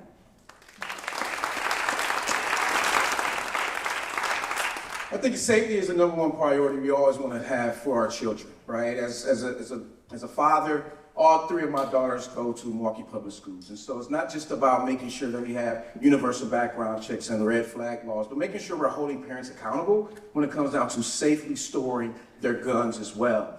But it's also about making sure they have access to mental health care. Our young people they're introduced to many more things than we have ever known when we were their age, because we didn't have the type of technology that they have access to. So we have to protect our children, especially when it comes down to artificial intelligence and how that is being used. When it comes down to referendums, it is unfortunate. I think I just heard that there are 2 schools that could possibly close down right here in your own community, but that's because the state has really abdicated its responsibility when it comes down to 2/3 of funding. And we need to focus on that and having a level of transparency and making sure that no kid, no matter what their background is, even if they have a disability, that they have the opportunities that all of us had when we were growing up ourselves.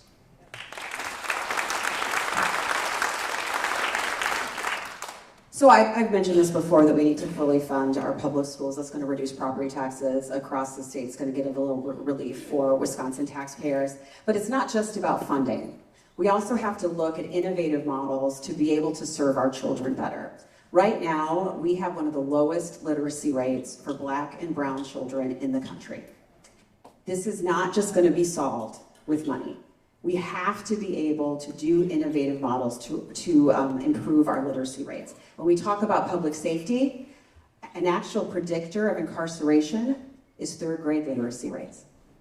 So these are the kind of things we need to focus on as a state. And I'm going to talk about a state that you didn't think about, Mississippi. Mississippi went from the lowest in the country to the top in the country in their literacy rates in a very short period of time. We can look to other states to make sure we can implement these innovative models while we are building back structurally our public schools.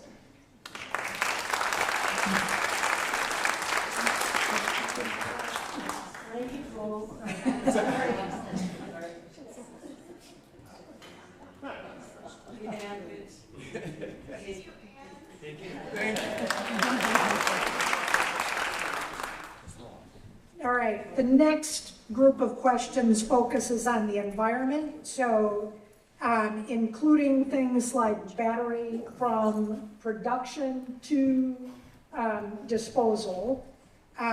There's, do we need a moratorium on data centers? And actually, there's several questions on data centers, so we may include that with the next one. How would you, as governor, protect the environmental resources for future generations in the face of the federal pressures to roll back protections? And then the battery question, so I'll get on. Can you repeat that? Are we doing that? So we'll go back to the data centers because I've got a whole group of them on that. Let's go with the environmental. How are you going to protect the environment and address data production through disposal and, working with the federal government? Yeah, the data centers will do next. I apologize. It got slipped in the wrong category.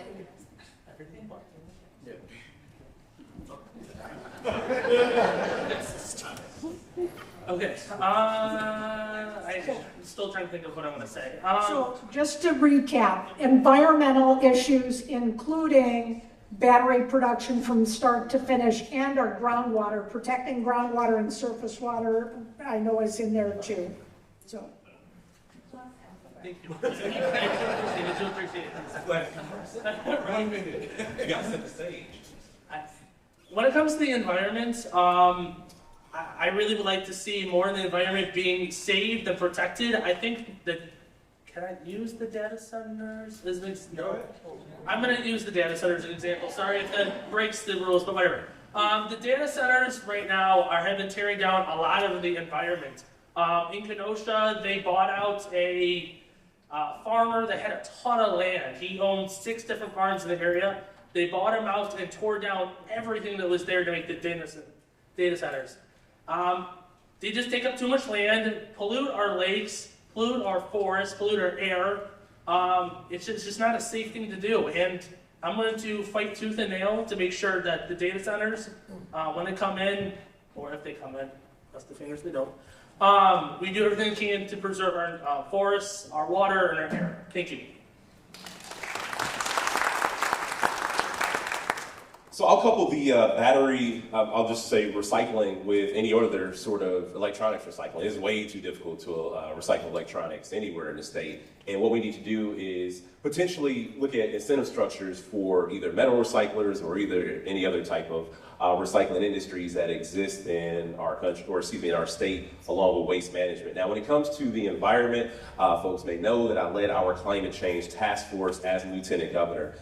It was what I was able to put the most focus into, and as a result, Wisconsin has our first clean power plant. And it's not just a plan to save the environment, which is first and foremost, but it is a plan that also creates jobs. We created the Office of Sustainability and Clean Energy. We created the Office of Environmental Justice. We also undid the harms of the 8 years that preceded us when the former governor scrubbed the words climate change from our state websites, also routinely purged scientists from the DNR, and we are going to restaff that agency as well, fully fund the DNR to protect our air and water quality. As governor, I'm going to restore environmental law and order and make sure that polluters pay and that they're prevented from polluting and not just get a slap on the wrist. I will direct the DNR immediately to implement rules to protect us, our air, our water, and our soil, which they are now able to do thanks to the Evers v. Markline Supreme Court decision. I also think we need to fund the stewardship program, which the Republicans have let die on day one so that we've got emergency funding until we pass our budget. In terms of batteries, this is about producer responsibility and other kinds of consumer protections that are pro-environment, like right to repair. This is basic, that we shouldn't have to be chemists to protect our kids from harmful products. We shouldn't have to become recycling experts in order to take care of products that are harmful for the environment. We've got to make it easy for people and put the onus on those who are making the profits. We also need to look at this as an incredible economic opportunity. Our top 3 industries in the state are manufacturing, agriculture, and tourism. They all depend on our natural resources. We can have a win-win for good jobs and clean environment. When it comes to our environment, it's extremely important that we are paying attention to both science and what the data is telling us as far as what we need to be putting in place moving forward. As the Milwaukee County Executive, working with our Milwaukee County Board of Supervisors, we created a climate action plan to reduce our carbon emissions to 0 by 2050. And I'm here to tell you we're 50% of the way there already.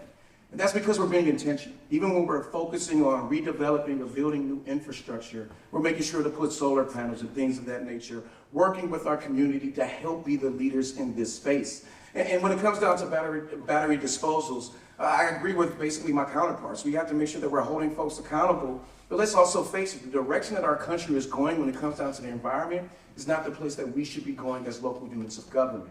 We have to make sure that we're doing everything within our power in protecting our children, in protecting the future, in protecting this place that we call home.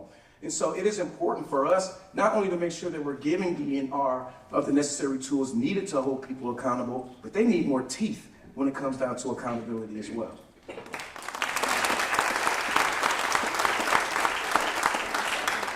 So I'm really proud of the Evers Rodriguez administration and many of the things we were able to accomplish, even with a hostile legislature relative to environmental policy. But one of the things that's going to be a priority for me is funding the Knowles Nelson Stewardship Fund. We have got to make sure that that's funded. It's got 85% approval. That is not a partisan issue. We have a huge outdoor recreation tourism economy in the state. So we should be protecting it not just for future generations, but when our hunters and our fisher people want to be able to actually eat the fish that they catch, when we have PFAS or nitrates in the water, these are the kind of things that we were able to have some successes on within our administration. And we also have to make sure that we are looking at our state park system. Right now, we have almost $1 billion in deferred maintenance. $1 billion in deferred maintenance. We've got to make sure that this crown jewel of the state of Wisconsin is actually going to make sure that we can bring in even more tourism dollars into the state.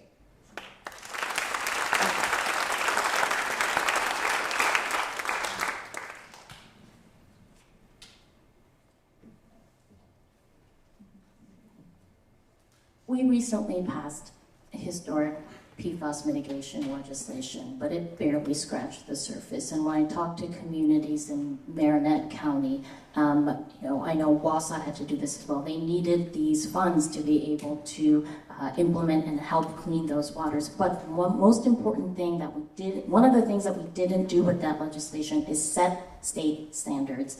It's imperative that we make sure that we do that and give local governments the ability to be able to put forth programs to be able to have clean groundwater and well water. The other thing is the people who fought us the most on that PFAS legislation, Wisconsin Manufacturers and Commerce. So polluter regulations, accountability, and enforcement, whether that's working with the AG's office or it's ensuring that the DNR is fully funded, especially when it comes to our conservation wardens, and protecting our public lands is going to be absolutely key in order to be able to help protect environments and as well as invest in renewable energy.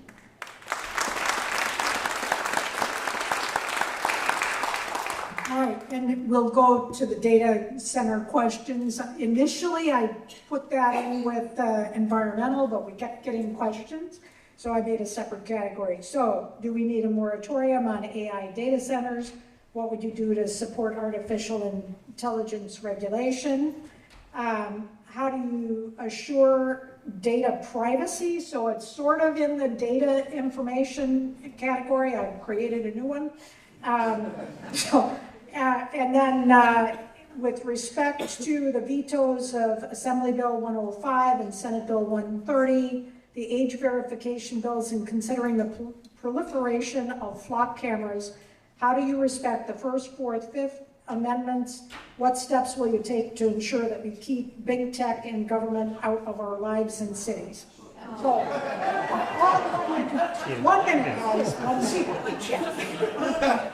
All right. So we'll start by just using one word, and that's guardrails. And the problem is we haven't had any guardrails when it comes to social media, when it comes to big tech, and now when it comes to artificial intelligence. And the problem is that social media has had this outsized influence on all of our lives. It's contributed to political polarization, also contributed to mental health crisis, especially amongst our youth. And there has been zero to no accountability for these tech companies. And now, with the data center, it feels like the physical manifestation of it all. It's literally showing up in our backyards with no accountability. We see these secrecy deals. We see the impact on the environment. And I can tell you right now that there should be no data center construction if we do not have those guardrails in place. If you can't solve for the issues around the environment, impacting user rates for utilities, or not having a comprehensive study that actually analyzes and provides for ongoing monitoring of the situation, then they have no place here in Wisconsin. You have to be a good neighbor. When it comes to artificial intelligence, we need to have an AI jobs guarantee, because this is what people are also afraid of, that it's coming for their jobs, because we've already seen it happen. I'm a tech entrepreneur who, after 13 years, has run a small business that makes it easier and more affordable for people to buy and sell houses. But I'm also a tech skeptic and a mom. And that's why you don't have to take my word for it. You can actually look and see, I have authored more bills to regulate AI and big tech than I think any other legislator in the state, whether it's raising the rent, whether it's grocery discriminatory pricing, whether it's keeping our kids safe from social media. I've also co-authored legislation to bring data centers to heel. We have got to put our local communities in a stronger negotiating position so they can say no. And that if we're going to have data centers, they need to protect our air, our water, our workers, protect us from utility rate hikes, and give locals control, meaningful control, and give us hundreds of millions of dollars. Pay us if you want to be here and use our natural resources. Otherwise, no. Check out my website, keldaroys.com, and check out my legislative work, and you can see all of the things I've done on data privacy throughout the years. As an abortion rights advocate, I take this very seriously. You know, data centers are a hot topic right now. And one, we need to make a decision whether or not we want them. My biggest fear is if we don't want them, right, is that they go somewhere else to a Great Lakes state, they build with no regulation. And you know what happens? It's still going to affect our climate right here within the Midwest, right? So if we make the decision to actually have them here, we also need to make sure that we're putting those guardrails in place and saying that we're going to make sure that we keep energy prices down because we're going to use their money to buy down all of your energy rates. We're going to make sure that we protect our water because that is the greatest asset that we have here in the Midwest, and we need it. We need that water. And and I believe that when it comes down to AI, one, we need to make sure that we have an AI and Children Commission, right? To make sure that their data is not being used, but more importantly, making sure that while AI can be used in positive lights, we've all seen, probably ourselves, everybody up here, seen ourselves using some type of mean utilizing AI. So we know that there's negative things that can come from this, but it's important that we're putting those guardrails in place to protect our young people, to protect our privacy, and to protect our environment. So I'm going to try to do one piece of this, which is the AI data centers, because it does come up so consistently. And I've been really clear what I would do as governor. Number one, it has to be an open conversation with the community. This can't be an NDA. It can't be announced after already the contract has been signed. You have to have an open conversation with the community where that data center is going in. Number two, they have got to pay full price for their energy usage. There are no tax breaks for this. They're going to have to pay full price. Not only that, but enhanced rates, because there's going to be quite a bit of draw on our grid, and we're going to have maintenance that we're going to need to do. Not only that, they want to come to Wisconsin, they got to invest in renewable energy. That's what they're going to have to do to come here. Lastly, if they're going to use water, we need to know how much, and we need to make sure that if they're going to be taking water out of our system and putting it back in, it is at the same quality and the same temperature as they took it out. That's the floor. Any community could actually have more regulations, and we're going to have teeth to make sure that they actually abide by these. Thank you.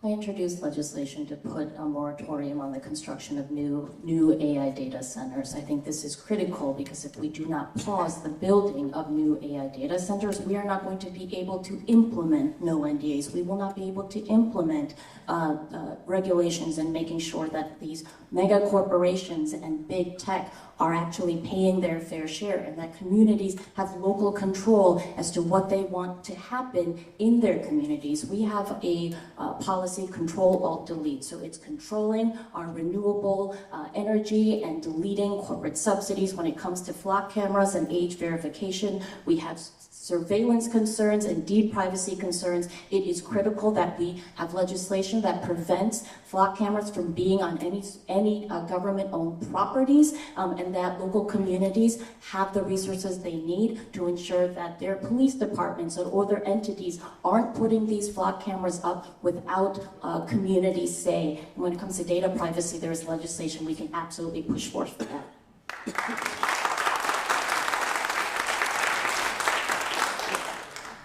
When it comes to AI, in my generation, it's already struck fear into a lot of us. I know that a lot of my generation uses it on a daily basis, but as soon as we get out of college, we've been told that it can take a lot of our jobs, and that's something we're really fearful for if we don't have guardrails. We need to make sure that AI is here to help us succeed in the future, not take our jobs and set us back. That's the biggest thing that I wanted to do when I'm governor. And another thing is that if the AI centers are here to stay, they need to make sure that they're going to give Wisconsin jobs. and not just, sign a quick 2-year deal and then jump out and go to a different state. We can't have that. We can't have that happen. And then what I'm gonna do as governor on day one is make a commission of Kenosha, Milwaukee, and all the great cities that are on the Great Lakes to ensure that testing is done on the data centers if they're using our water to make sure there's no PFAS. Thank you.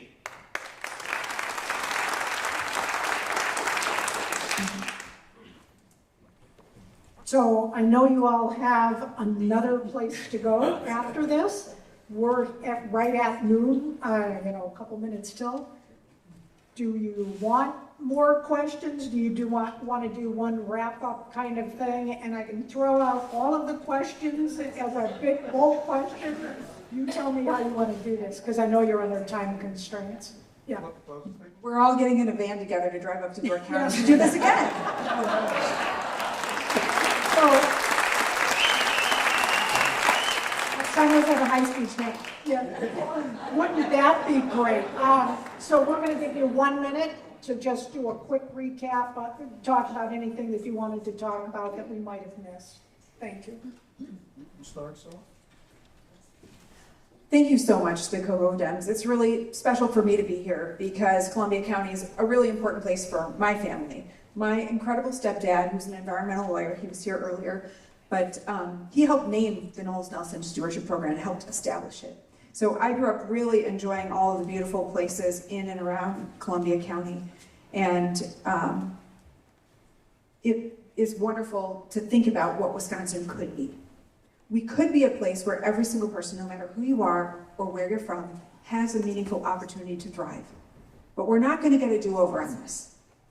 We have to think about who can win this election and who has the experience, the deep policy knowledge, and the political will to actually get things done and seize this once-in-a-generation opportunity. I want to ask you for your vote again on August 11th and November 3rd. I want to encourage you to go to my website, keldaroys.com, and check out Team Kelda. I really appreciate the opportunity to be here with you today. Thanks so much. First and foremost, I just want to say thank you to all of you as well as the CoCo Democratic Party for allowing us to be here today to really talk about our ideas and what we're bringing to the table. And as you can probably tell, we don't differ too much on different policy ideas up here. But the question that you have to ask yourself is, who's going to not only fight for me, but who's going to deliver results? We've been able to deliver results not only for Milwaukee, but for every community across Wisconsin, even in local units of government.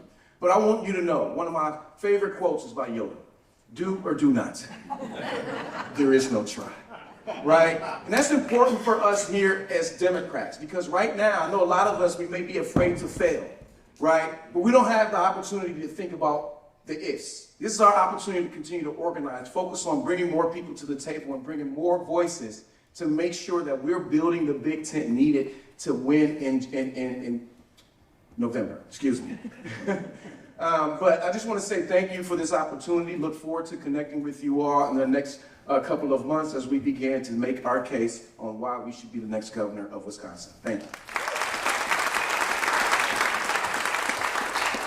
So once again, thank you so much for having me here. And I think that you're going to be hearing some slight policy differences from us, but we are all wanting to make sure that we can make Wisconsinites' lives just a little bit better. So when you're sitting in that voting booth in August, think about who's going to make sure that we're going to win in November and then be able to be ready day one to get their agenda across the finish line. And I have proven that I can win in difficult races. I think this is something we need to think about in terms of electability in November, because we cannot have a Tom Tiffany as governor. We cannot.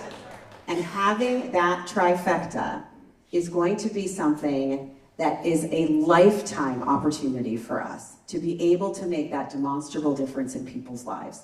Let's show them what it looks like when Democrats govern. I ask for your vote.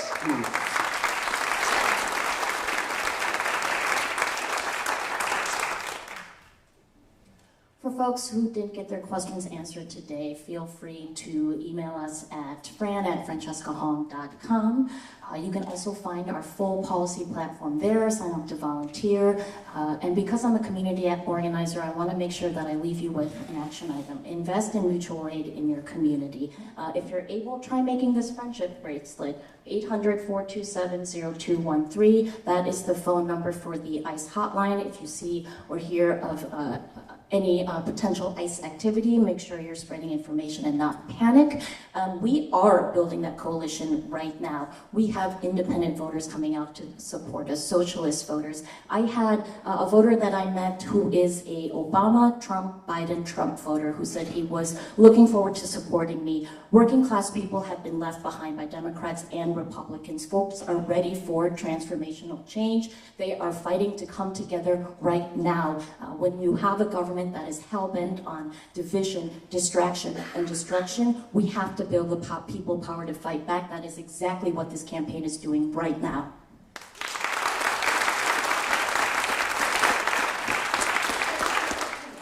So I just want to end by saying a huge thank you to all of you for coming out and seeing what we're all about. That's the beauty of democracy, is you get to pick who the right person is for the job.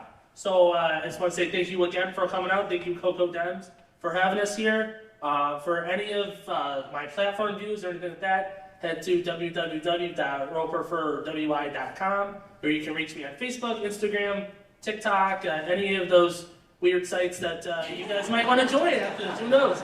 So I appreciate you all listening to me. I'm not the most normal candidate out of everyone here, but I'm still trying to make Wisconsin better, so thank you.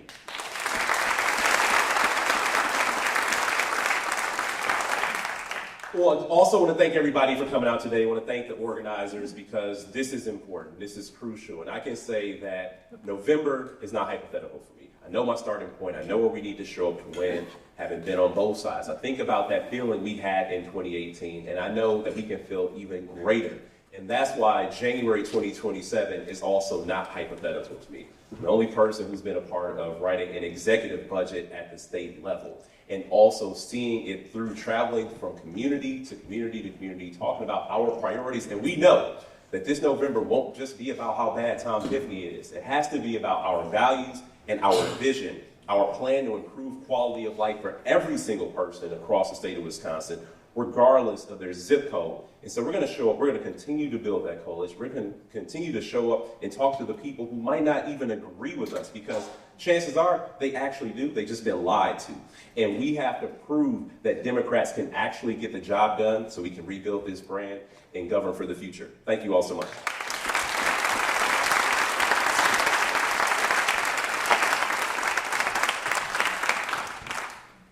So, wow, this was amazing. Of course, we're not going to let you out the door without a few housekeeping things and shameless plugs for upcoming events. Real quickly, the CoCo Dems have our annual dinner on the 25th at the Poinet Civic Village Hall. Our guest speaker is Minnesota State Senator Erin P. Murphy. She's going to be speaking about the ICE presence in Minneapolis and St. Paul and the impact that Democratic leadership has had on their state. Flyers are available at the door that have a QR code on them to purchase tickets. It is a phenomenal event. We do hope that you will be able to join us. Also, once again, shameless plug, if you can make a donation to help offset the cost of this event, that would be fantastic. All of that information is out at the door, the registration table where you came in. Excuse me. Missy Hughes, who was unable to be here today, has an event scheduled at Town Hall at the CoCo Dems office on Thursday, May 14th from 2 to 4 p.m. A couple of other candidates have done this already, and to the candidates that haven't, we want to issue a welcome to come and schedule a town hall with us anytime. We'd love to have you. There's also second Wednesday events at the office from 5 to 7. Just look for topics as they come up each month. Our regular membership meeting is the second Saturday of every month at our office on DeWitt Street. It is a great meeting where we get great guest speakers I forced everybody to do icebreakers because I was in student affairs, and that's what we did. But it's been wonderful, and we hope that you will take time to come and join us on the second Saturday of every month. Of course, we are going to be getting into high gear with the elections in the fall. So I think if nothing else, this has reminded us again and again, not that we don't feel any urgency these days, but how critical these fall elections are. We'd love to have you get involved. Stop by the office, send us an email, cocodems.org, I believe is our website. Please get involved. I'm going to make a little plug. So I rage shop. That's one of the ways that I deal with this, by buying resistance things. So I have been handing out these stickers. One is Donald Trump saying I did that, and the other one is my tariffs did that. There's a pile of them at the door in the back. Put these on gas pumps, put them on prices at the grocery store. We need to remind people that this administration has to own where we are right now. They inherited a great economy. They inherited decreasing inflation and certainly a more peaceful world. But then we get the peace president in, and look at the shit we're in, pardon my language. So grab some of these and get them out, please. I want to again thank our event teams. JoEllen is the chair of that, and I want to especially thank Heidi and the Portage Center for the Arts for letting us be here today. Please take your stuff with you when you go. They are amazing. We're very, very grateful. So I just wanted a couple of closing remarks. As someone who has been in an elected position for 6 years, well, more than that, I guess I was an alder too, but for me, it has been a sacred relationship between the people who are willing to put my sign in their yard and vote for me, and especially the ones who didn't vote for me, to represent them when I am making policy decisions. And I feel so thrilled to know that these folks are going to put us before billionaires. They're going to put our environment before data centers. This has been an event that has given me a lot of hope, and I'm very, very grateful for that.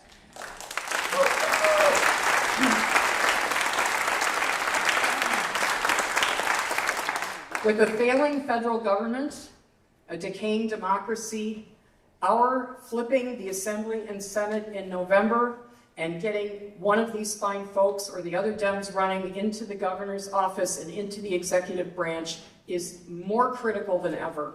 If you've never been involved in a campaign, get involved. You can make phone calls, you can write postcards, hell, just talk to your neighbors over the fence, go to the library for events, talk about what is happening. We all have more in common. This is not about red versus blue, this is us versus the billionaire class, and it has to stop. And that is going to only happen if we are informed, we are involved, and we are active. So please, please, please join me in getting out the vote for the fall. August 11th is the primary, the election in November as well. Please take the momentum and hope that you feel this morning and turn it into action. Last but not least, we packed up some goodies for y'all because we know you're headed out of town. So Ann has a box for each of you to nosh on.